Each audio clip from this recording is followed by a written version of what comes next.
नमस्कार, आप भारत लाइव देख रहे हैं। राजनीति में पारिवारिक झगड़े पुराने हो चुके हैं। कई बार ऐसे झगड़े देखने को मिले। अगर बिहार की बात करें तो अभी चिराग पासवान और उनके चाचा पशुपति पारस के बीच झगड़ा चल रहा था।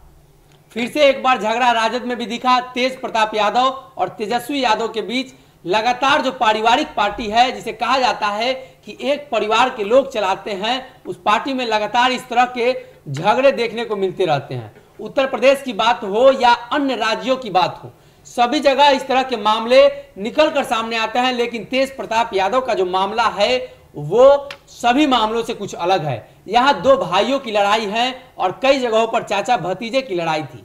दो भाइयों की लड़ाई की अगर बात करें तो देश में एक और लड़ाई हो चुकी है। आपको बता देते हैं, तमिलनाडु का यह मामला है जहां पे दो भाइयों का लड़ाई चल रहा था। करुणानिधि के दो बेटे थे, एमके अलगिरी और स्टालिन। दोनों भाई आपस में सत्ता के लिए लड़ रहे थे। ऐसी स्थिति में छोटे भाई को सत्ता नसीब होता है और बड़े भाई को राजनीतिक सूझबूझ कम होने की वजह से, बड़े भाई के बड़बोलेपन की वजह से उन्हें राजनीति में सत्ता नसीब नहीं हो पाता है। एक बार फिर से बिहार की राजनीति भी उसी दौर पे चल पड़ी है।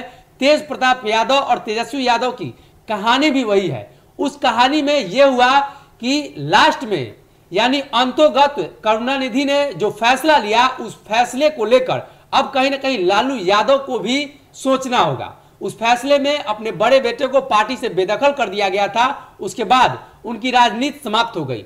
बिहार की राजनीति को देखें तो यहाँ तेज प्रताप यादव बिहार सरकार में मंत्री भी रह चुके हैं और कहीं ना कहीं पार्टी में उनका जो वर्चस्व है वो नहीं बन पा रहा, जिसकी वजह से लगातार वो हमलावर रहते हैं। अब देखना यह होगा कि क्या लालू प्रसाद यादव करुणानिधि की तरह वो फैसला लेते हैं जिसमें अपने बड़े बेटे को पार्टी से निकाल देते हैं। राजद में एक खास बात यह है कि राजद में बाहरी लोगों के आगमन को लेकर यह बवाल मचा हुआ है और कहीं ना कहीं यह बवाल अब लालू प्रसाद यादव तक पहुंच चुका है। आज दोनों भाई दिल्ली में हैं। हो सकता है कि शाम तक मुलाकातें हो, कुछ पॉजिटिव खबर निकलकर सामने आए।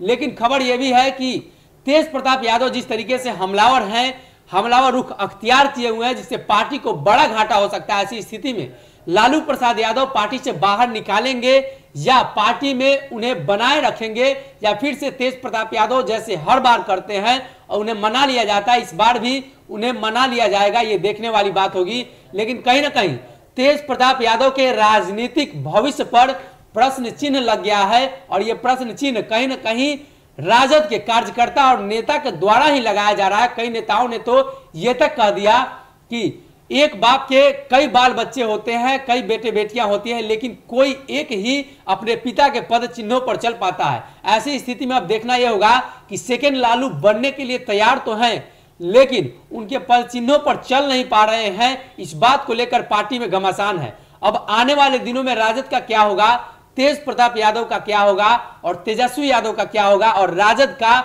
असली उत्तराधिकारी लालू प्रसाद यादव का असली उत्तराधिकारी कौन होगा, इस बात की पुष्टि अब लालू प्रसाद यादव के द्वारा ही किया जाना है। और आने वाले दिनों में जब भी लालू प्रसाद यादव से मुलाकात होंगे तेज प्रताप यादव की और तेजस्वी यादव की, तो देखने वाली बात यह होगी कि क्या कुछ निकल कर सामने आता है। अगर ये वीडियो पसंद आई और वह बिहार के राजनीति और बिहारियत से सरोकार रखेनी तो सब्सक्राइब बटन दबा के चैनल के सब्सक्राइब कर ली। ओजे एगो घंटी बा, ओकरा बटन दबा देला से कुल सटीक और मारक खबर रुआ मुफ्त में मिल जाई। अगर रुआ पत्रकारिता के हमनी के नया प्रयोग में सहयोग कर चाहतानी तो ज्वाइन बटन दबा दी। पेटीएम नंबर नोट कर ली 9386816700। धन्यवाद।